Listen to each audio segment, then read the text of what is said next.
अक्सर खुद को तन्हा पाता हूं, अक्सर खुद से ही हार जाता हूं।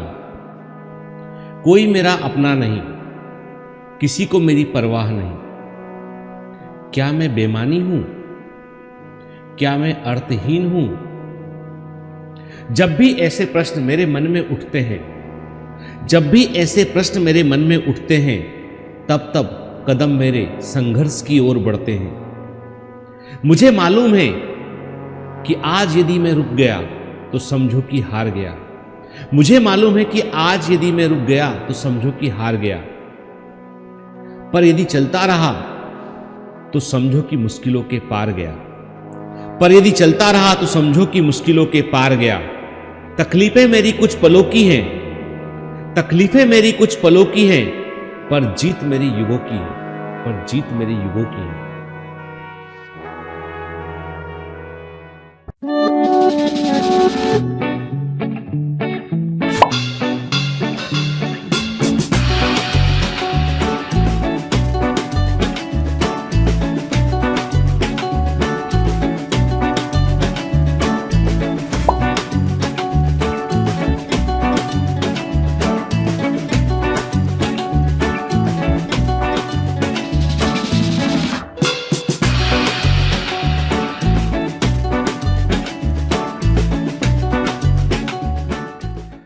गुड मॉर्निंग, आप सभी का स्वागत है हार्ट कनेक्ट के 4th एपिसोड में। मैंने पिछले 3 एपिसोड में देखा कि आप सभी लोगों का जो है वो ह्यूज रिस्पांस मिला उसको, और कई सारे लोगों ने जो है वो मेल में, मैसेज में मुझे बताया कि सर हमको इससे फ़ायदा हो रहा है और हम अपनी कई प्रॉब्लम्स को जो है वो सॉल्व कर पा रहे हैं, जो भी आप एडवाइस दे रहे हैं उसके थ्रू। और कई लोगों ने ये भी कहा कि हम अपनी प्रॉब्लम, जिसको हम प्रॉब्लम समझते थे, वो दूसरों की प्रॉब्लम को देखकर हमें लगता है कि हमारी प्रॉब्लम तो कुछ भी नहीं है, तो हमने खुद ही उसको सॉल्यूशन उसका हमने ढूंढ लिया है और अब हम उसको लेकर परेशान नहीं होते हैं। और ये एक बड़ी पते की बात है कि कई बार हम क्या होता है, हमें लगता है कि हमारी समस्याएं बहुत बड़ी हैं, लेकिन जब हम दूसरों की समस्याओं को देखते हैं और उससे कंपैरिजन करते हैं तो हमें लगता है कि यार हम तो व्यर्थ ही परेशान हो रहे थे। तो कई बार है ना, दूसरों का दुख जानना भी जरूरी है, क्योंकि उससे हम जो है ये अंदाजा लगा पाते हैं हम कि भाई ऐसा नहीं है कि सब लोग जो है वो सुखी हैं। कई लोगों के दुख आपके दुख से बड़े भी हो सकते हैं। लेकिन जो सबसे पते की बात वो है, वो जो ये है कि आपको चाहे कोई भी तकलीफ हो, कोई भी समस्या हो, तो ऐसा कोई भी समस्या दुनिया में ऐसी नहीं है जिसका कोई सॉल्यूशन ना हो। वक्त हर जख्म को भर देता है। कुछ जख्म गहरे हो सकते हैं, कुछ हल्के हो सकते हैं, लेकिन भराना सबने है। इसलिए आप कई बार वक्त को भी वक्त दीजिए। कई बार आप जो है समस्याओं पर फोकस करने के बजाय समाधान पर फोकस कीजिए। कई बार आपको समस्याओं को नजरअंदाज भी करना होता है, ताकि आप आगे जब निकल जाएं और पीछे पलट कर देखें तो आपको लगे कि समस्या बहुत छोटी थी, हम व्यर्थ ही परेशान हो रहे थे। चलिए, आज भी हम हार्ट कनेक्ट में कुछ जो है वो प्रॉब्लम्स को लेंगे, और आज की पहली प्रॉब्लम जो है वो हम कुछ प्रॉब्लम आज जो लेंगे वो ऑडियो फॉर्मेट में। तो आज की पहली प्रॉब्लम आपके सामने है। हेलो सर, मेरी प्रॉब्लम ये है कि मैं एक लड़के को काफ़ी साल से जानती हूँ। 2015 या 16 से मैं उसकी अच्छी दोस्त हूँ। उसके बाद जब 2019 ख़त्म होने लगा तब हम रिलेशनशिप में आ गए। हमारी रिलेशनशिप बहुत अच्छी चल रही थी। कोविड के बाद क्या हुआ कि रिलेशनशिप में हमारा टाइम नहीं देने की वजह से चीज़ें ख़राब होती चली गई, और उसके बाद फिर से चीज़ें वापस से ठीक हो गई 2021 में। और लेकिन हमने सब संभाला, क्योंकि इतने साल का था, बॉन्ड अच्छा था, और मैं अपना पढ़ाई भी करती थी बहुत अच्छे से, सब कुछ चल रहा था। 21 में आया तो मुझे उसको मैं मैसेज करती, लॉन्ग मैसेज करती, अच्छे से टेक्स्ट करती, अच्छा फील कराती। उसको थोड़ा इरिटेटिव लगता था ये चीज़ें कि तो मैं बहुत परेशान, क्योंकि मेरी लाइफ में कोई दोस्त और कुछ नहीं थे। वही एक था जिसको मैं अपना सब कुछ देती थी। पर उसके बाद उसने मेरी उस टाइम पे बिल्कुल कदर नहीं की सब चीज़ों को लेकर। फिर भी मैंने उसको माफ़ कर दिया। फिर मैं थोड़ी परेशान हो जाती हूँ तो मैंने कॉल्स वगैरह कर देती थी। तो 2021 तक जब मुझे लगने लगा कि ये तो कदर ही नहीं करता, तो मैंने ऑनलाइन में ही 1-2 फ्रेंड्स बनाए, जस्ट नॉर्मल कैजुअल फ्रेंड्स बनाए। तो उनसे बात करके मुझे बहुत अच्छा महसूस हुआ, क्योंकि मेरे पास कोई नहीं था। बट मैंने अपनी पढ़ाई को जारी रखा। ऐसे फ्रेंड्स बनाए जो पढ़ाई की तरफ ज़्यादा रहते हैं और जो ऐसे वैसे दोस्त नहीं होते। उसके बाद अच्छे दोस्त बने मेरे, और लेकिन मेरा रिलेशनशिप अच्छा चल रहा था और सब ठीक था। फिर ये अभी अक्टूबर की बात है कि मुझे बोलता है कि मैं तुम्हारे साथ स्टैंड नहीं ले सकता इन फ्यूचर, मतलब क्योंकि वो लड़का अभी जॉब पर नहीं है तो मैं स्टैंड नहीं ले सकता हूँ, तो मैं तुम्हें छोड़ रहा हूँ। वो लॉयल था, सब कुछ था, पर मुझे बहुत दुख हुआ और शौक लगा कि ये ऐसे कैसे बोल सकता है। मैं इससे रिलेशनशिप में भी आई थी तो यही पूछा था उससे पहले, क्योंकि मैं ये बिना पूछे नहीं कर सकती ये चीज़ें, बट मेरे साथ बहुत गलत हुआ। उसके बाद चीज़ें बहुत ख़राब होने लगी उसके बाद आ तो गया वो लड़का, लेकिन मैं चीज़ें मुझे बहुत समझाना पड़ा। तो मेरी ये प्रॉब्लम है कि उसको हर छोटी चीज़ के लिए कि मैं भी कुछ हूँ ये समझाना पड़ता है, और हर चीज़ में वो मतलब अपने को रख देता है कि मैं भी तो ऐसा करता हूँ, मैं भी तो वैसा करता हूँ, मेरी भी तो फैमिली है। ये सारी चीज़ें वो बोलना स्टार्ट कर देता है। ही always puts his family first, जो कि अच्छी बात है, बट कुछ चीज़ें मेरे साथ गलत होती है प्रॉपर तरीके से, तो मुझे बहुत बुरा लगता है और हर्ट होता है कि मुझे टाइम नहीं देता, केयर नहीं करता। बोलता है कि ये सब लॉन्ग डिस्टेंस है थोड़ा, तो इसलिए ऐसा होता है, साथ में रहोगे तो ऐसा नहीं होगा। मुझे विश्वास नहीं होता कि अभी से ऐसा हाल है तो वो सामने वाला इंसान मेरी कदर करेगा भी कि नहीं करेगा फ्यूचर में। ना अकेला होने लगा कि मुझे एंजाइटी होने लगी, तो डॉक्टर ने मुझे बोला कि आप लोगों से बातें करो, आप बहुत ज़्यादा घबराहट है आपको, तो मुझे डॉक्टर ने ही ये रिकमेंड किया। तब से मैंने लोगों से बातें करना शुरू किया, नहीं तो पता नहीं मेरा क्या हो रहा। मुझे ऐसा लगता है कि वो मेरी कदर ही नहीं करता, हर बात पे मेरे वो अलग पॉइंट ऑफ व्यू को ले जाता है और बस बहस झगड़े, हमारे बीच में म्यूचुअल अंडरस्टैंडिंग नहीं बनती। प्यार बहुत है, तो मुझे ऐसा लगने लगा कि प्यार से सिर्फ रिश्ता तो नहीं चलता ना, टाइम और अंडरस्टैंडिंग तो देना पड़ता है ना। तो ये अंडरस्टैंडिंग बिल्कुल नहीं, मतलब हमारी बनती ही नहीं है। वो ईस्ट है तो मैं वेस्ट हूँ, ऐसी टाइप की चीज़ें हैं, और अंडरस्टैंडिंग नहीं होती है, उससे हमारी सोच मिलती नहीं है। तो प्यार है लेकिन ऐसा होता है, तो मैं क्या करूँ सर, मैंने क्या डिसीजन लेना चाहिए? उस इंसान को छोड़ दूँ, आगे बढ़ जाऊँ, या क्या करूँ? मुझे कुछ समझ नहीं आ रहा है, प्लीज़ सर। आपने ऑडियो सुना, और ये जो प्रॉब्लम है ये एक अकेले की प्रॉब्लम नहीं है, ये कई लोगों की प्रॉब्लम है। कई सारी गर्ल्स इस प्रॉब्लम को फेस करती हैं कि जिसमें वो अपना लाइफ पार्टनर देख रही हैं या लॉन्ग टर्म एसोसिएशन देख रही हैं, वो बंदा इनकी कदर नहीं करता है। मैं एक बात क्लियर कर दूं कि प्यार अकेले से कोई भी चीज़ जो है वो बहुत लंबा सस्टेन नहीं करती, क्योंकि प्यार जो है वो केवल, देखो क्या होता है कि हम जिसको प्यार समझते हैं कई बार वो अट्रैक्शन होता है, कई बार हमारी जिद होती है। वो प्यार एक म्यूचुअल रिस्पेक्ट भी है। जब तक आपका पार्टनर आपका म्यूचुअल रिस्पेक्ट नहीं करता है, आपको भी बराबरी से सम्मान नहीं देता है, आपको भी बराबर का स्थान नहीं मिलता है, तो ऐसे संबंध लॉन्ग टर्म तक नहीं चल पाते हैं। ठीक है, देखो यदि आप अपना 100% दे रहे हो और आपके के समर्पण में कोई कमी नहीं है, लेकिन सामने वाला व्यक्ति उसको रेसिप्रोकेट नहीं कर पा रहा है और उसको जो है बराबरी से जो आप डिजर्व करते हो, वो मान सम्मान, वो उस प्रकार का समय आपको नहीं दे पा रहा है, तो आपको अपने रिलेशनशिप को रीथिंक करना पड़ेगा। बेटर है कि आप शुरुआत में ही इसको समझ गए। यदि कई लोगों की मैरिज होती है, कुछ साल गुजरने के बाद समझ में आता है, तो फिर वो जो है वो बात कहीं की भी नहीं रहती है। तो मैं यही बोलूँगा कि ऐसे रिलेशनशिप बहुत लंबे नहीं चलते हैं जिसमें कि जो है सामने वाला आपकी फीलिंग्स की कदर नहीं करता है। रही बात फैमिली को आगे रखने की बात रही, तो देखो ऐसा है, सब लोगों के लिए परिवार महत्वपूर्ण था। जितनी महत्वपूर्ण उसकी फैमिली उसके लिए है, उतनी महत्वपूर्ण आपकी फैमिली आपके लिए है। ठीक है, और जब भी कभी दो लोग जो है कोई रिलेशनशिप में आते हैं तो दो परिवारों को भी लेटर और सूनर जो है उनको भी संबंध में आना पड़ता है। ठीक है, तो क्योंकि भारत में जो है मैरिज जो है कोई मजाक नहीं है, भारत में एक पूरी की पूरी संस्था है मैरिज, दो परिवारों का जो है वो एक प्रकार से गठजोड़ है, वो जो लड़का लड़की के माध्यम से होता है। ठीक है, और सबसे बड़ी बात है कि वो एक प्रकार का प्रोटेक्टिव नेटवर्क है, वो जो आपके रिलेशनशिप को बचाए रखने की बहुत कोशिश करता है। अब यदि आप जो है वो सामने वाले को लंबे लंबे टेक्स्ट मैसेज कर रहे हैं और सामने वाला उसकी वैल्यू नहीं समझ रहा है, तो आप एक बात याद रखिए कि सामने वाला आपकी वैल्यू नहीं समझ रहा है, लेकिन एक यहाँ पे बात और छिपी हुई है कि आप भी अपने वक्त की कीमत नहीं समझ रहे हैं।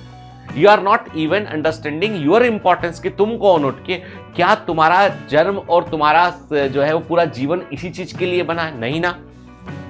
तुम देखो, तुम किसी से प्रेम कर सकते हो, तुम किसी के प्रेम में आ सकते हो, किसी को तुमके प्रति तुम आकर्षित हो सकते हो, लेकिन तुम्हारी अपने व्यक्तित्व को तुम सैक्रिफाइस नहीं कर सकते हो। तुम एक व्यक्ति पहले हो, प्रेम के पुतले बाद में हो। ठीक है। तुम्हारे अपने जो निजी अचीवमेंट्स हैं वो भी मायने रखाते हैं। तो मैं हमेशा कहता हूं कि लड़कियों को मैं हमेशा एक मैसेज देता हूं कि करियर को भी प्रायोरिटी दीजिए। यदि आप अपने करियर को प्रायोरिटी नहीं देंगे तो लोग आप रिश्ते में आपके अहमियत और आपके इंपॉर्टेंस को भी नहीं समझेंगे। याद रखिए कि यदि आपको लगता है कि आपको प्राथमिकता मिलनी चाहिए, आपको लोग प्रायोरिटी दें, तो आपको अपने आप को पहले प्रायोरिटी देनी पड़ेगी। दूसरे से सम्मान भीख में मांग कर नहीं बनता है। दूसरे से सम्मान आप जो है वो मांग नहीं सकते हैं। सम्मान आपको अर्जित करना पड़ता है और सम्मान अर्जित करने के लिए कुछ हासिल करना होता है। खाली हाथ आप किसी से कुछ मांगेंगे तो कुछ नहीं मिलेगा, ठीक है। हाथ खाली नहीं होना चाहिए, ठीक है। आपके पास भी रेसिप्रोकेट करने को कुछ होना चाहिए। तो मैं यही बोलूंगा कि इस समय आपके लिए बेहतर यह है कि ऐसे रिलेशनशिप को जिसमें कि आप भी परेशान हैं, सामने वाला व्यक्ति वैल्यू नहीं समझता है, उसको आप यहाँ पे विराम दें। आप, मैं ये नहीं बोलता हूं कि टर्मिनेट कर दे, खत्म कर दे, विराम वर्ड यूज किया उसको मैंने कि इसको पॉज कर दें आप अभी, ठीक है। आप अपने वक्त को बदलने पर ध्यान लगाइए और सामने वाला व्यक्ति अपने वक्त को बदलने पर ध्यान लगाए। और यदि रिश्ता सच्चा होगा, प्यार सच्चा होगा, तो एक बार फिर आप चौराहे पर मिलेंगे और वहां से कहानी आगे बढ़ेगी। चलिए नेक्स्ट प्रॉब्लम लेते हैं। प्रणाम गुरुदेव। हम सब जितने भी आपसे जुड़े हुए हैं, हम सब बहुत ही भाग्यशाली हैं कि आप हमारे गुरु हैं। आपसे काफ़ी ज़्यादा मतलब कि आपसे जब से मिला हूँ तब से जीने का, लोगों से मिलने का, बात करने का सब तरीका बदल चुका है।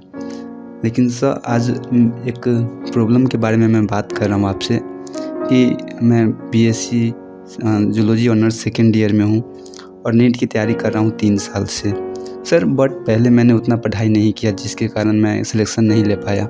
इसमें मेरी गलती है पूरी तरह से। लेकिन सर अभी ना मैं बहुत अच्छे से पढ़ाई कर रहा हूँ। और सर एक्चुअली कुछ दिनों पहले मेरे साथ ये हुआ कि आप मेरे सपनों में आए थे और मुझे बहुत ही ज़्यादा डांट लगाए, बहुत ज़्यादा, कि तुम्हारा टेस्ट में मार्क्स अच्छा नहीं आ रहा है, तुम ये कर रहे हो, वो कर रहे हो, वो ही कॉल पे सर। तो उसके बाद सर मुझे काफ़ी ज़्यादा इंस्पिरेशन मिल रही है और मैं बहुत ज़्यादा मतलब कि जो और खुद को एक अलग लेवल की पढ़ाई ले जाने की कोशिश कर रहा हूँ। लेकिन सर एक्चुअली एक प्रॉब्लम ये है मेरे साथ कि मैं ना कुछ फाइनेंशियली क्राइसिस से जूझ रहा हूँ। करीब मेरे पास 40 से 50 हज़ार की कर्ज हो चुकी है, जो कि कोविड के में मैंने एक स्टार्टअप शुरू किया था, वो फेल हो चुकी है। और मेरा डॉक्टर बनने का सपना कोई पैसों के लिए नहीं है, बल्कि वो मेरा फैशन है सर। क्योंकि जब भी हॉस्पिटल में जाता हूँ, जब भी पेशेंट को देखता हूँ, तो उनके प्रति एक सहानुभूति और लगता है कि बस उनका कैसे भी मुझे दर्द दूर करना है। और उस वक्त मुझे काफ़ी खुद पे गुस्सा आती है जब मैं उस वक्त कुछ नहीं कर पाता हूँ और उनको दर्द में देखता हूँ। तो सर मुझे ये बतलाइए कि सर घर से फाइनेंशियली सपोर्ट उतना भी मुझे नहीं मिल रहा है, क्योंकि पापा लोग बोलते हैं कि तुम गवर्नमेंट जॉब की तैयारी करो। लेकिन सर मुझे लगता है कि अगर मैं गवर्नमेंट जॉब की तैयारी करूँगा तो फिर मैं जीवन में कुछ अलग लेवल की नहीं कर पाऊँगा, फिर अपने खुद के लिए और अपने परिवार पे ही सीमित रह जाऊँगा। तो सर मैं ये जानता हूँ और सर मुझे थोड़ा गाइड कीजिए कि मैं कैसे अभी स्टडी को भी मेंटेन करूं और फाइनेंशियल स्थिति को भी सही करूं। क्योंकि मैंने फाइनेंशियल स्थिति को सही करने के लिए कुछ ट्यूशन भी लेता हूं, बट वो टाइम नहीं मिल पाता है सर। आप हमेशा मेरे आइडियल रहोगे। Love you sir. देखिए यहाँ पे बच्चे ने बताया कि उसको जो है वो फाइनेंशियल प्रॉब्लम्स हो रही हैं, इसके लिए वो ट्यूशन्स भी ले रहा है। और इसके अलावा जो है वो कई बार उसको लगता है मन में कि जो है मुझे डॉक्टर बनना चाहिए, मैं क्या कर रहा हूँ, दूसरा काम क्या कर रहा हूँ मैं, कुछ कर्जा भी उसके ऊपर हो गया है। तो मैं एक ही बात बोलूँगा बेटा कि देखो ऐसा है कि फाइनेंशियल सिचुएशन को सुधारने का सिर्फ एक तरीका होता है कि आपको कुछ हासिल करना पड़ेगा, आपको सफल होना पड़ेगा, ठीक है।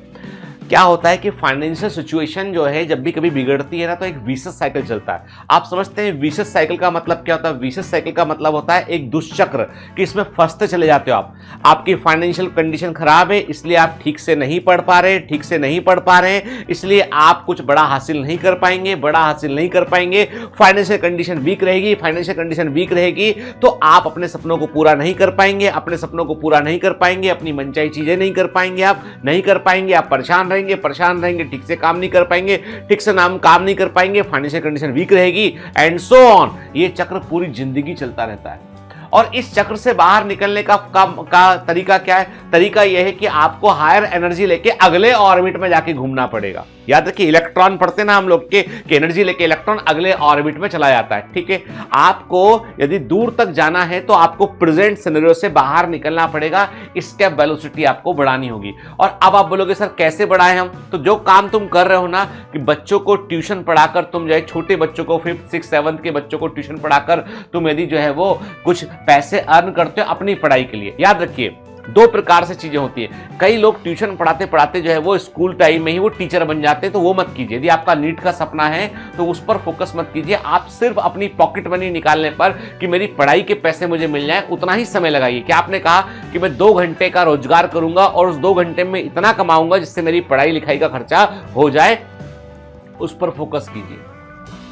फिर आप यदि अच्छी रैंक लेके आते हैं, अच्छे कॉलेज में आप पहुंचते हैं, तो फिर आपको बैंक से लोन भी मिल जाता है, बायोमेंटर्स की टीम भी आपकी हेल्प करती है, बहुत सारे ऑप्शन फिर तो खुल जाते हैं। लेकिन एक बार आपके पास कुछ होना तो चाहिए ना, कि आपके पास कोई तो अचीवमेंट हो जिस पर लोग आपकी मदद करें। एंड भरोसे के लिए कोई तार का होना बहुत जरूरी है, और वो तार कब मिलेगा? जब आप सफल होंगे तब मिलेगा। तो फाइनेंशियल कंडीशन बेटा बहुत सारे लोगों की अच्छी नहीं होती है, लेकिन इट शुड नॉट बी वो एक प्रकार से बोलेंगे ना कि एक बैरियर या बार नहीं होना चाहिए कि आप कुछ अच्छा ना हासिल कर सके, बल्कि आपको दुगना प्रयास करना चाहिए कि ये कंडीशंस मेरे आने वाली जनरेशन को ना देखना पड़े, मैं परिवार की मदद कर पाऊं। एंड याद रखो कि फाइनेंशियल कंडीशन को लेकर कभी भी जो है मजबूर मत बनिए, मजबूत बनिए। ये सोचिए कि कुछ आने वाले कुछ सालों में मैं कुछ ऐसा हासिल करूंगा कि पूरे परिवार की मैं काया पलट दूंगा, अपने गांव की काया पलट दूंगा। ऐसा बड़ा बनने की कोशिश कीजिए। और आपने कहा कि सर आप मेरे सपने में आके डांटे थे, तो मैं अभी फिर डांटता हूं कि बेटा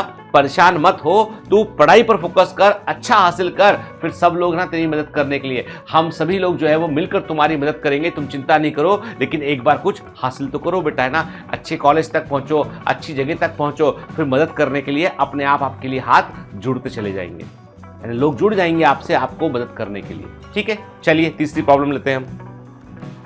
हेलो सर, प्रणाम and thank you so much हमें अपने आप से जुड़ने का मौका दिए।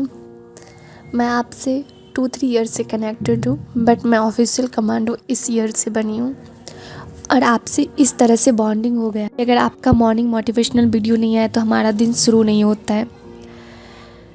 सर मैं डेली लाइफ में बहुत प्रॉब्लम फेस करती रहती हूँ, जहाँ तक होता है मैं खुद से उस प्रॉब्लम से लड़ती हूँ, सॉल्यूशन भी निकाल लेती हूँ। बट सर मैं कुछ दिनों से एक बहुत ही अजीब प्रॉब्लम से फेस कर रही हूँ सर, और वो प्रॉब्लम स्लीपिंग पैरालिसिस का है। सबसे पहले सर मुझे ये 2-3 इयर्स पहले एक बार स्लीपिंग पैरालिसिस का अटैक हुआ था। उस टाइम मुझे इसके बारे में कुछ पता नहीं था। उसके बाद मुझे 4-5 बार इसकी अटैक हुई। अब मैं इसके बारे में गूगल पे जानी पड़ी तो फिर देखी, और सर जहाँ तक मुझे पढ़ने के बाद पता चला कि ये रीज़न था कि सोने के रूटीन में कुछ डिस्टर्बेंस के कारण ऐसा होता है। बट सर मैं तो 9th-10th में भी ऐसे ही करती थी, पूरी रात जगती थी, पढ़ती थी, फिर सुबह में सोती थी। बट उस टाइम कभी कुछ मेरे साथ ऐसा नहीं हुआ है, बट इधर से कुछ ज़्यादा ही होने लगा मुझे। सर थर्सडे को मेरे साथ रात में 2 बजे फिर ऐसा ही हुआ है, और मैं रात में अकेले सोती हूँ, रिलेटिव के साथ रहती हूँ माँ से दूर।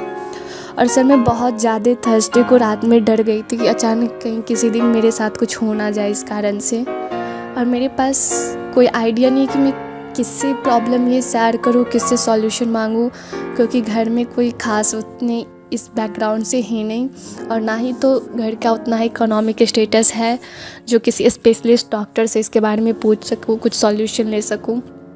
तो सर ये प्रॉब्लम मैं आपके पास शेयर कर रही हूँ, और मैंने ये problem chapter human health and disease में कमेंट की थी, और उसमें बहुत 40-50 स्टूडेंट ने भी लाइक किया, और उन्होंने भी कमेंट किया शायद उनके साथ भी प्रॉब्लम ऐसा हो।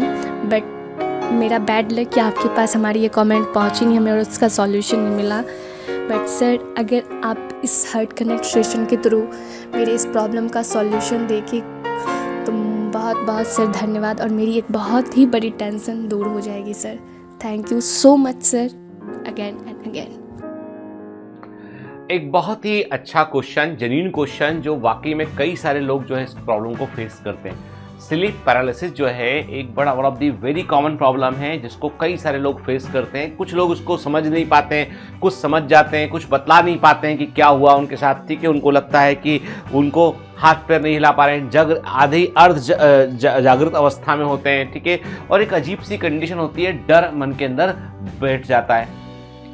आपको क्लियर कर दूं मैं कि स्लीप पैरालिसिस जो है it is a very very normal phenomena जो कई सारे लोगों की को हो सकती है, ठीक है। ऐसा कोई व्यक्ति नहीं होगा जो इस समस्या से नहीं गुजरा होगा, लेकिन इसका ड्यूरेशन कितनी बार होता है, कितने ड्यूरेशन के लिए होता है, ये इंपॉर्टेंट चीज है। इसके लिए बाकायदा स्लीप स्टडीज की जाती हैं। डॉक्टर्स होते हैं, नींद के भी विशेषज्ञ डॉक्टर होते हैं, न्यूरो फिजिशियंस भी इसमें रोल प्ले करते हैं, और वास्तव में जो है ये एक one of the very common problem है। और ये प्रॉब्लम का सबसे बड़ा कारण ये होता है, वो होता है आपका स्ट्रेस में रहना, नींद का प्रॉपर ना हो पाना, ठीक है। और कई लोग होते हैं जो बहुत ही अलर्ट होकर सोते हैं कि जरा से झटके में उनकी नींद खुल जाती है, और कई बार क्या और ऐसे में क्या होता है कि जब वो सो रहे होते हैं और उनको एकदम से जागने की कंडीशन में वो आते हैं, तब उनको लगता है कि वो हाथ पैर मूव नहीं कर पा रहे हैं। दरअसल हमारी जो स्लीप साइकिल होती है, वो उस स्लीप साइकिल में आप देखेंगे तो उसमें 90 मिनट की स्लीप साइकिल में 20 मिनट होता है रैपिड आई मूवमेंट, और बाकी 70 मिनट होता है क्या, वो होती है डीप स्लीप होती है। तो जब कभी कभी क्या होता है, जब नींद की अवस्था में हम जा रहे होते हैं, यानी हम जागृत अवस्था से नींद की अवस्था में डीप स्लीप की कंडीशन में जा रहे होते हैं, तब ये स्लीप पैरालिसिस वाला स्टेज वहां पर आता है, जहां पर आपके हाथ पैर शून्य पड़ जाते हैं एकदम से, और आपको लगता है आप देख रहे होते हैं अपने आसपास, लेकिन आप अपने हाथ पैर नहीं उठा पाते। कई लोगों को ऐसा होता है, और मैंने देखा है कि, और मेरे को भी कई बार ऐसा हुआ, और बेसिकली ये यंग जनरेशन में, मतलब यंगस्टर्स में अधिक देखने मिलता है आपको ये। तो ये नॉर्मल है, इसको लेके डरना बंद करो, ठीक है। इसको लेके मन में कोई भ्रम रखना बंद करो। जितनी बार आप इस चीज को रिकॉल करोगे, आपका ब्रेन उतना अलर्ट होगा और उतना आपको स्लीप पैरालिसिस का अटैक फील होगा। मैं सच कह रहा हूं। तुम इसको नॉर्मल घटना मान के कि भाई सर ने बताया था कि स्लीप के दौरान ये स्टेज आती है और हम उस स्टेज से गुजर रहे हैं, दिमाग में बात डाल लो कि इट इज एब्सोल्युटली नॉर्मल। इसको दिमाग में डाल लीजिए बात, आपका ब्रेन बहुत पावरफुल है। तो आप जो है फिर जो है वो इसको आप इसकी जो फ्रीक्वेंसी है वो काफी कम हो जाएगी। दूसरा, इसके अलावा अब कई लोग क्या बतलाते हैं, कई लोग बतलाते हैं कि इसके कुछ उपाय भी हैं। इसके उपाय ये होते हैं जैसे कि आप मेडिटेशन, जो म्यूजिक होता है ना, स्लीप मेडिटेशन है, रात्रि के समय सोते समय जो है मोबाइल में भी आप देखेंगे, यूट्यूब पर भी अवेलेबल है ना, कई अलग अलग यूट्यूब म्यूजिक हुआ, यूट्यूब पर अवेलेबल है, स्पॉटिफाई सब जगह अवेलेबल है, कि जो स्लीप मेडिटेशन जो होता है वो एक ऐसा म्यूजिक होता है जो कम हर्ट्स का म्यूजिक होता है, उसको आप चालू कर लीजिए और फिर आप सोने की कोशिश कीजिए। आप जब उस फेज से गुजरेंगे ना, तो म्यूजिक आपके साथ में वो होगा और आपको वो फेज महसूस नहीं होगी, ठीक है। यानी आपका फोकस, ब्रेन का, सबकॉन्शियस ब्रेन का फोकस उस म्यूजिक पर होगा। कई लोग, आपको बताता हूं, कई बड़ी आश्चर्य की बात है कि जो स्लीप पैरालिसिस की जो स्टेज होती है, इस स्टेज में सबसे स्ट्रांग मेमोरी आदमी की हो जाती है। कई बार कई लोग क्या करते हैं, सोने के दौरान जो है वो इस तरह के जो चीज़ें उन्हें याद रखनी होती है, जो टफ फार्मूले याद रखने होते हैं, वो भी रिकॉर्ड करके वो चालू कर लेते हैं और वो उनका ब्रेन उसको मेमोराइज करता रहता है। ऐसा भी लोग करते हैं। आप गूगल कीजिएगा, आपको बहुत सारी जानकारी मिलेगी इस समय, कि जो जस्ट सोने के पहले का समय होता है ना, उस समय ब्रेन बहुत सारी इंफॉर्मेशन को परसीव कर लेता है। तो उसको सही इंफॉर्मेशन देते हैं ना हम क्यों डरें उससे? डर को मन में बैठा लोगे तो जब भी उस फेज से गुजरोगे वो डर सामने आएगा। वो होता ना, अपन जब इंटरनेट में कुछ खोलते हैं, पॉपअप करके कोई वेबसाइट खुल जाती है, बिल्कुल वैसे ही है कि डर भी ब्रेन के अंदर भरा हुआ एक पॉकेट है कि जैसे ही उस फेज से गुजरे, उसने आपको अलर्ट कर दिया कि अब स्लीप पैरालिसिस में जा रहे हो। तुम्हारी आंखें खुली, समझ में आया तुमको, और लगा कि हाँ अटैक हो रहा है हमको। इसको महसूस करना बंद कर दो, सब ठीक हो जाएगा।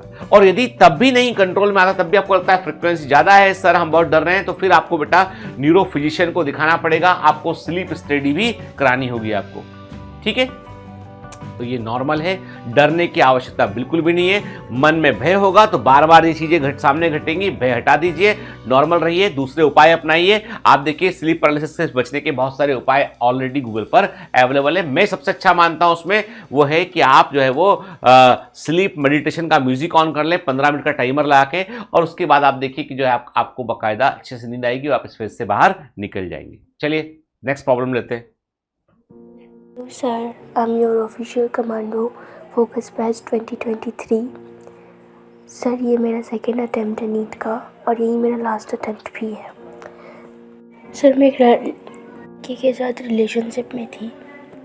हम दोनों 4 साल से साथ थे। 1 साल हमारा फ्रेंडशिप था, उसके बाद 3 साल से हम रिलेशनशिप में है।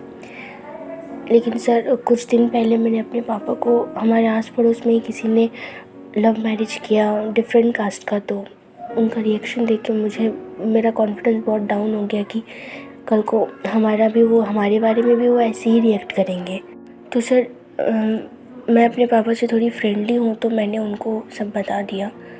तो उन्होंने मुझे साफ बोल दिया कि मैं अदर कास्ट का एक्सेप्ट नहीं कर सकता हूँ, मेरी सोसाइटी में एक रिस्पेक्ट है और उसको मैं नहीं खो सकता हूँ, फिर उसके वजह से मुझे तुमको ही क्यों ना छोड़ना पड़े, मैं रेडी हूँ।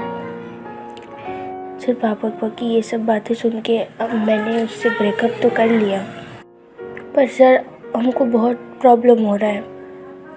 दिवाली के कुछ दिन पहले शायद हमारा ब्रेकअप हुआ था और अब तक हो गया, लेकिन सर हम नहीं भूल पा रहे उसको, हम मूव ऑन ही नहीं कर पा रहे, क्योंकि सर हमारा रिलेशनशिप ऐसा नहीं था कि सिर्फ इंजॉय ही था, सिर्फ हंस खेल रहे हैं, मस्ती कर रहे हैं, मज़े कर रहे हैं, ऐसा नहीं था।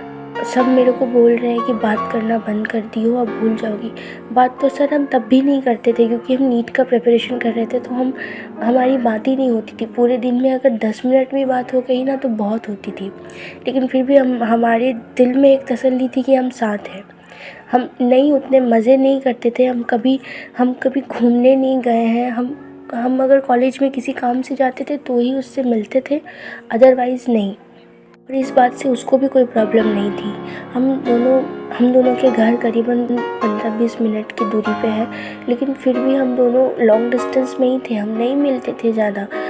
मैं अपने क्लास के बच्चों को देखती हूँ तो वो घूमने जाते हैं, क्लास बंक करके कॉलेज में वो घूमते हैं।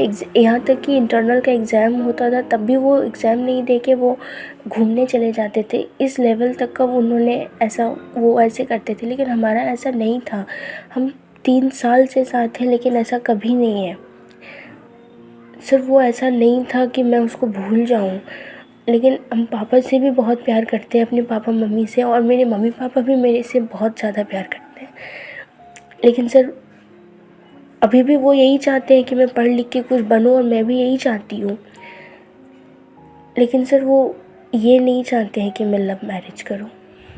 जब मैं अपने पापा मम्मी को देखती हूँ तो मुझे लगता है मैं गलत कर रही हूँ ये सब करके, और फिर जब मैं उसको देखती हूँ तो मुझे लगता है कि मैं उसके साथ भी गलत कर रही हूँ, क्योंकि उसकी क्या गलती थी। मैंने उसके प्रपोज़ल को एक्सेप्ट किया, तभी वो मेरी लाइफ में आया, ज़बरदस्ती तो नहीं आया था ना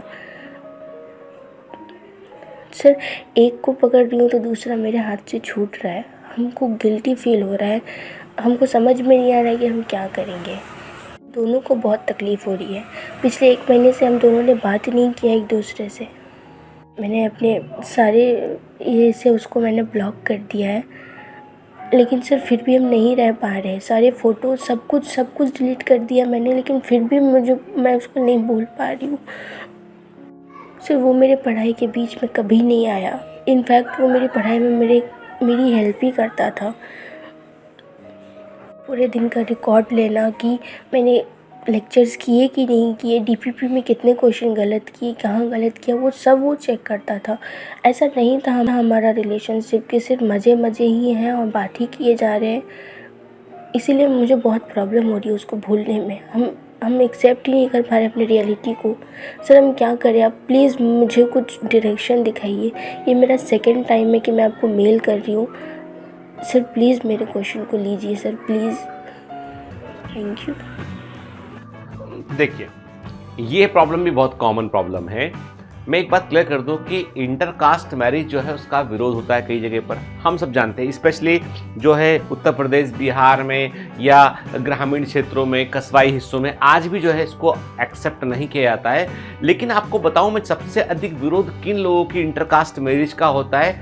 जो लोग नॉन अचीवर होते हैं। ठीक है, यदि आप सोचो एक लड़का है जो आईएएस बन गया, एक लड़की है वो भी आईएएस बन गई है, दोनों आईएएस बन गए हैं, दोनों एकेडमी में हैं और दोनों को लगता है कि भाई हमको मैरिज करना चाहिए। दोनों का कास्ट सेम नहीं है, दोनों जाके अपने परिवारों में बात करते हैं, परिवार वाले थोड़ा सा नानुकुर करते हैं, फिर देखते हैं पोजीशंस और बोलते हैं हाँ ठीक है। थोड़ा तसल होती है हल्की सी, लेकिन बाद में लोग समझाते हैं यार लड़का भी अच्छा है, लड़की भी अच्छा कर रही है, ठीक है, लेट गो, जाने दो। समाज आगे बढ़ चुका है, लोग सलाह देते हैं, समाज आगे बढ़ चुका है, वक्त बदल चुका है, अब पुरानी सोच से बाहर निकलो, शादी करवा दो। लड़का डॉक्टर है, लड़की डॉक्टर है, दोनों बढ़िया मेडिकल कॉलेज में पढ़ रहे हैं, दोनों ने अपना मेडिकल पूरा किया। अब इंटरकास्ट मैरिज के लिए घरों में रिश्ते आते हैं, लड़के के घर वाले मिलने जाते हैं, बात होती है, थोड़ा नानुकर होता है, करते ही हैं घर वाले, उसमें कोई असामान्य बात नहीं है। लेकिन फाइनली देखते हैं भाई लड़का लड़की दोनों डॉक्टर है। डॉक्टर तो लोग समझाते हैं आस पड़ोस के लोग, भाई डॉक्टर तो अलग ही समुदाय होता है, अलग लोग होते हैं, उनका तो अलग ही सब काम होता है यार, कोई बात नहीं, डॉक्टर से ना हो जाने दो मैरिज, ठीक है। मैं ये नहीं बोलता हूं कि हर आदमी को आईएएस से डॉक्टर बन जाना चाहिए, मैं ये बोलता हूं पहले कुछ अचीव करना चाहिए। तुम खाली हाथ हो, तुम्हारे पास कुछ नहीं, तुम पढ़ रहे हो, उसके पास कुछ नहीं, वो पढ़ रहा है, दोनों के पास ना नौकरी ना रोजगार ना रोटी का आता पता ना कुछ पता, ठीक है। और प्यार है वो जमकर वाला, कड़वी बात बोल रहा हूं, खरी बात बोल रहा हूं, कोई नहीं बोलेगा ऐसे। प्यार है जमकर वाला कि भाई छोड़ नहीं सकते हैं, भूल नहीं सकते हैं, वैसा वाला प्यार है। लेकिन साहब आज अपने बल पे खड़े हो जाएं तो हम कुछ भी नहीं है। हम समाज का कोई भी व्यक्ति आएगा और हमको चमका कर चला जाएगा, हमको चमकना पड़ेगा, हमको डरना पड़ेगा, क्योंकि भैया हमारी पोजीशन ही कुछ नहीं है, हमारी हैसियत ही कुछ नहीं है। और जब हैसियत ना हो ना तो सबकी सुननी पड़ती है। मैं ये बिल्कुल नहीं बोलता हूं कि तुमको अपने पापा का विरोध करना चाहिए या उसको छोड़ देना चाहिए, मैं ये बोलता हूं तुमसे कि तुमको अपने और उसके को डिसाइड करना चाहिए कि भाई ठीक है, हमारा प्रेम यदि सच्चा है तो हम कुछ समय के लिए जो है अपने प्रेम को विश्राम पे रखते हैं और हम पढ़ने पर फोकस करते हैं, अचीव करते हैं, और रास्ते में दोबारा एक बार मिलेंगे और इस बार हम जो है वो अपनी बात मनवा कर मानेंगे। क्यों बातें मानी जाएंगी? क्योंकि वो अचीवर होगा, तुम अचीवर होगा। समाज में कड़वी सच्चाई बतला रहा हूं, समाज केवल आपकी पोजीशन देखता है, और जो पोजीशन देखकर भी ना समझे तो फिर तो उसका कुछ नहीं कर सकते आप, ठीक है।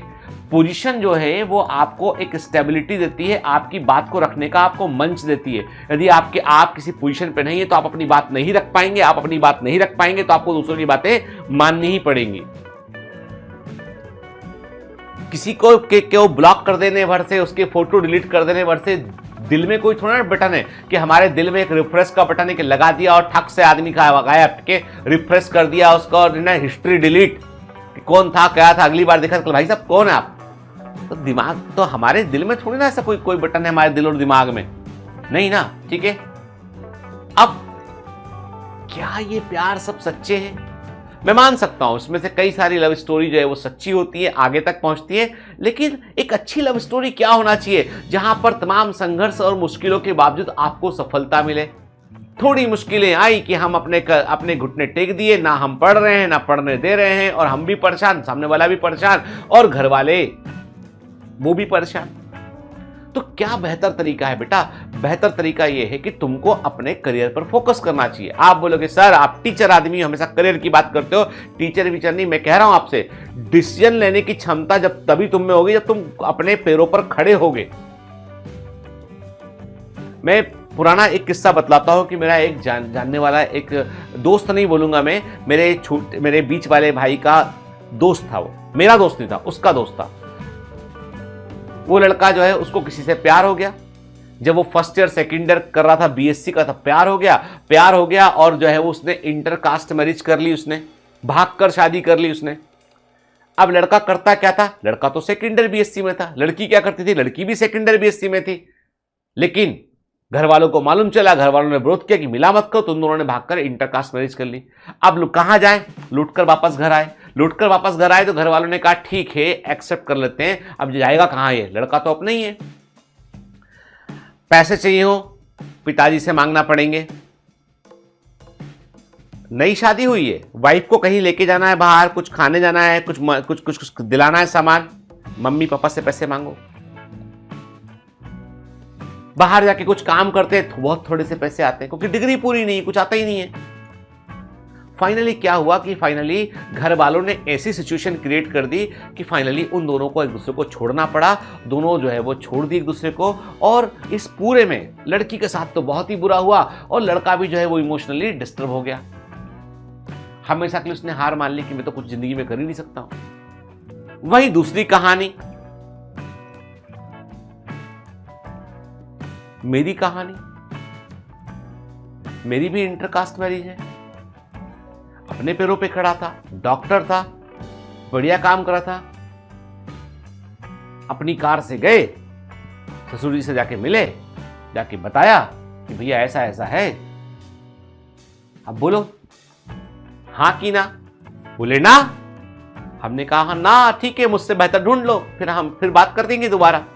नहीं, find someone better than me, उसके बाद बात करेंगे आपकी ना का। तब तो वैल्यू होगा ना कि आपके पास में भैया हमारे पास तो ये उत्पाद है, ठीक है, तुम सब कमतर हो, जाओ यहां से। मैंने कहा टाइम डिसाइड करते हैं। बोले ऐसा थोड़ी ना होता है। मैंने कहा ऐसा कैसे नहीं होता है? फिर आपकी मर्जी, आपको हम टाइम फ्रेम दे रहे हैं एक सोचने के लिए, समझने के लिए। आप नहीं समझेंगे तो फिर भाई देखो, फिर तो जो है वो बालिग लोग है, कौन रोक सका किसी को। साफ साफ आंखों में आंखें डाल के साफ साफ बात करने वाले लोगों में से एक हूं मैं। लेकिन वो मजबूती आई कहां से?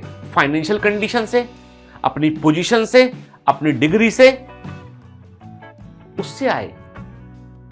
कोई बात नहीं, हम डॉक्टर हैं भाई, हम सब कर लेंगे, चिंता मत करो। दहेज वहेज कुछ नहीं चाहिए हमको।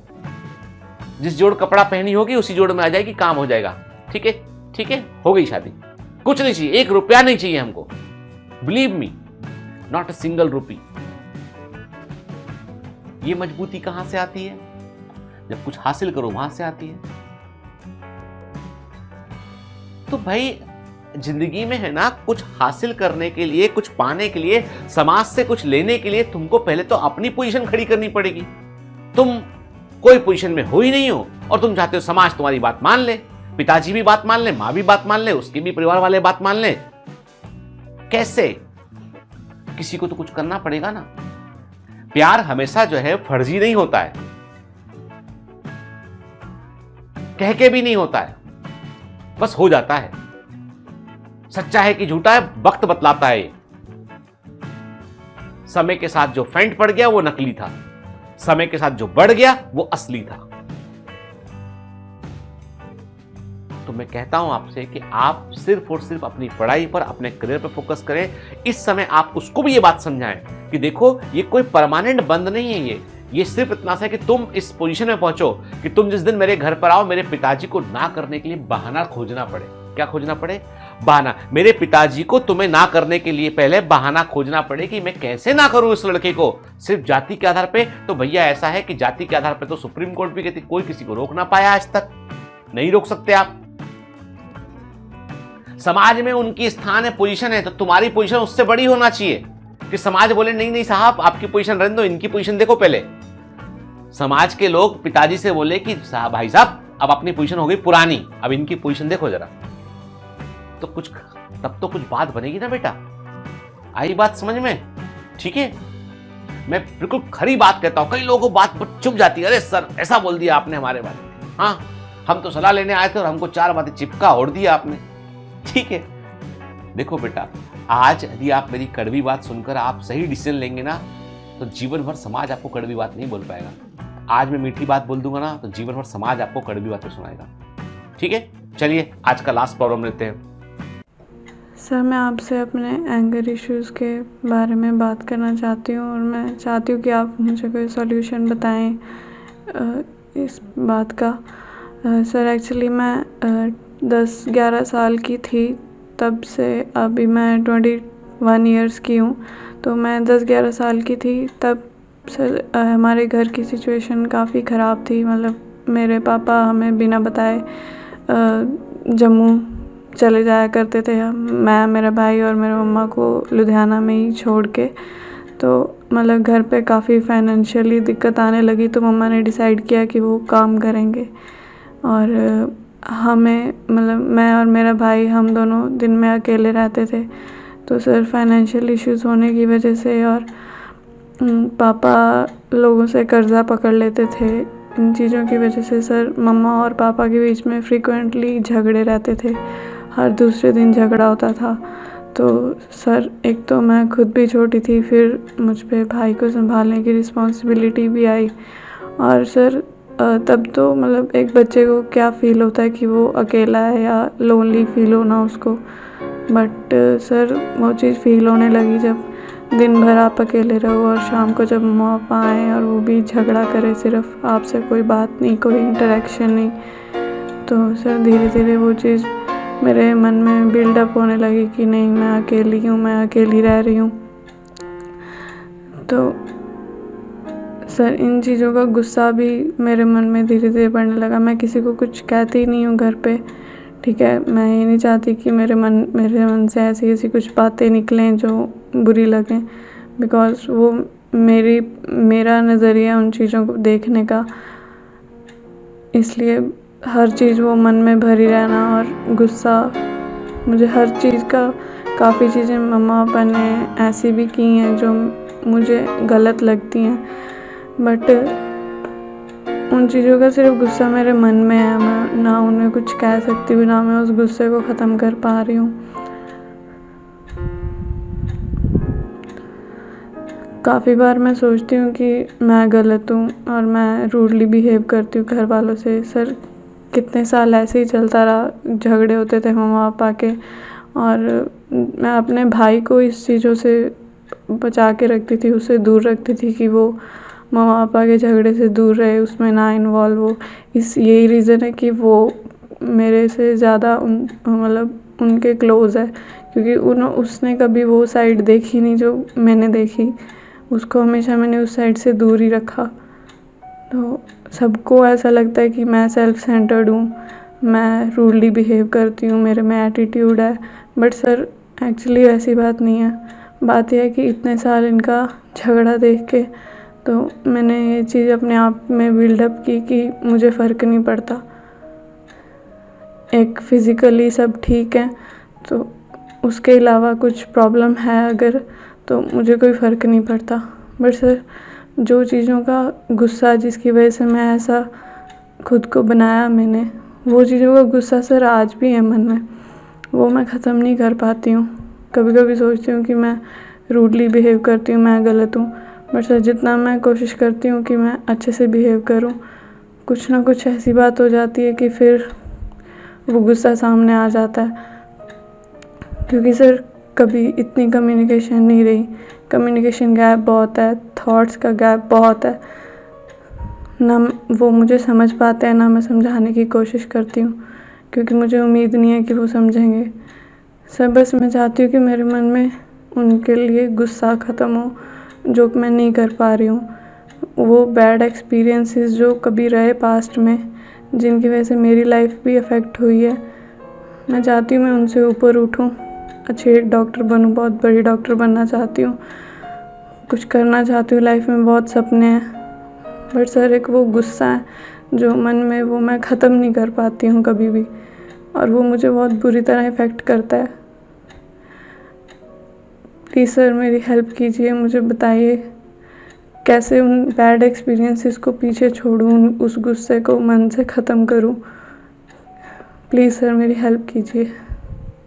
देखिए, ये भी एक one of the very common problem में से एक है कि कई बार क्या होता है कि ऐसी फैमिली जहाँ पर माता पिता का झगड़ा होता है, वहाँ बच्चे सफ़र करते हैं। माता पिता चाहकर भी देख नहीं पाते हैं कि बच्चों के मन पर इसका कितना गहरा प्रभाव पड़ रहा है। इसके साथ भी यही हुआ कि इस बच्ची के साथ भी कि मम्मी पापा का झगड़ा हुआ करता था, घर की फाइनेंशियल कंडीशन ठीक नहीं थी और उसका गुस्सा दिल में आ गया, और इसीलिए इसको लगता है कि लोग ठीक नहीं है, तो ये कई बार रूडली व्यवहार करती है सबकॉन्शियसली। ठीक है, मैं इसका बिल्कुल दोष नहीं मानता हूं, ना तो बेटा तुम सेल्फ सेंटर्ड हो, ना तुम रूड हो, सिर्फ इतना सा है कि तुम गुस्से को सही से चैनलाइज नहीं कर पा रहे हो। देखो बेटा, मेरी बात बहुत ध्यान से सुनना, ठीक है। कई बार क्या होता है, हमें कई सारी चीज़ों का गुस्सा होता है। गुस्सा जो है ना, वो भी एक फॉर्म ऑफ एनर्जी है, ऊर्जा का ही एक रूप है, वो कहीं ना कहीं तो निकलेगा वो। अब तुम क्या कर रही हो, तुम्हारे गुस्से को तुमने जो मन के अंदर भर रखा है ना, उसको तुम रूड व्यवहार करके, दूसरों से जो है वो सेल्फ सेंटर्ड अपने आप को शो करके, दूसरों के सामने ये बता के कि मुझे कोई फर्क नहीं पड़ता तुम्हारे सोचने से, वहां तुम इसको बर्बाद कर रही हो। सुनना, तुम्हारे पास बेटा इतने वाजिब वजह है, इतने सारे रीजन है कि तुमको तो बहुत आसमान तक पहुंचना चाहिए। एनर्जी है तुम्हारे पास, वो गुस्सा जो है ना, जो मन के अंदर भरा है ना, उसको तुमको सही जगह पे चैनलाइज करना है। अब आप बोलोगे कैसे, कैसे चैनलाइज करें? भाई तुम्हें लगता है ना कि कई बच्चे जो है वो सफर करते इस तरह की दौर से, ठीक है, तुम्हें क्या करना चाहिए, तुम्हें कुछ ऐसा करना चाहिए जिससे कि उन बच्चों की तुम मदद कर पाओ। तुमको कुछ ऐसा करना चाहिए कि तुम इस प्रकार की घटनाएं जो परिवारों में होती है, जो बच्चे सफर करते हैं, उन बच्चों की तुम जो है वो एक प्रकार से साइकोलॉजिकल काउंसलिंग कर पाओ, तुम एक बड़ी साइकेट्रिस्ट की डॉक्टर बन पाओ, तुमके साइकेट्री की बड़ी डॉक्टर बन पाओ तुम। साइकेट्रिक मेडिसिन में तुम बकायदा एमडी करो, तुम बड़ी डॉक्टर बनो, और तुम ऐसे बच्चे जो इस फेज से गुजरते हैं उनके लिए रिहैबिलिटेशन में तुम हेल्प करो। एंगर मैनेजमेंट जो है वो उसको तुम लोगों को सिखाओ।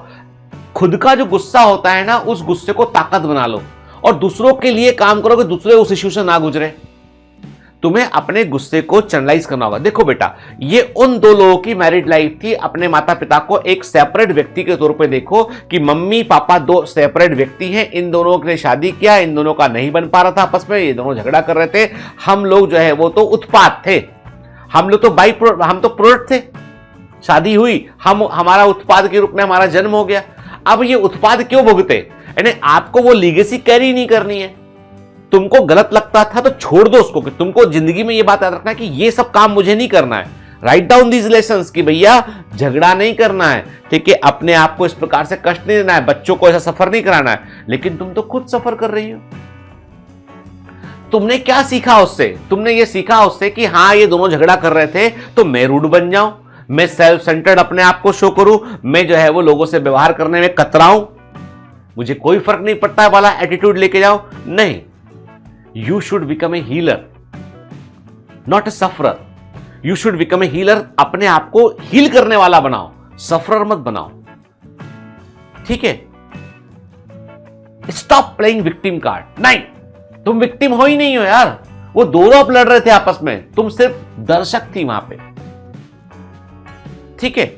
मैं मान सकता हूं बेटा कि बहुत बुरा दौर होता है ये आपकी जिंदगी इसमें जो टाइम गुजराना, लेकिन आप इतनी अच्छी लड़की हो, आप इतनी अच्छी लड़की हो, आपने अपने भाई को बचा के रखा उससे, आपने वो वाला फेस देखने नहीं दिया, खुद बोला आपने।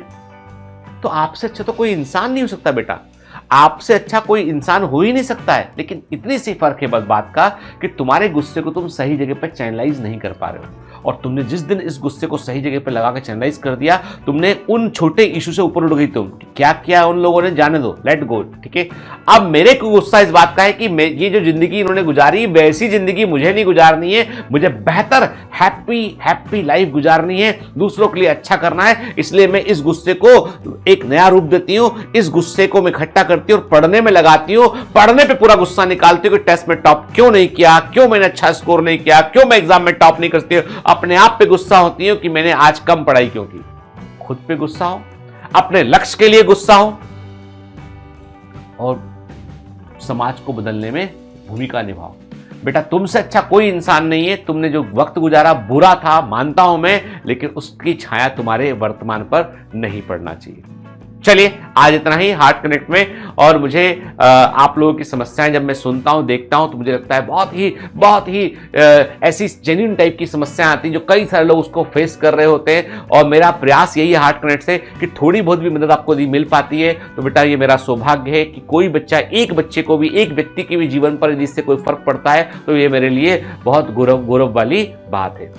चलिए, have a great day, all the best, bye bye.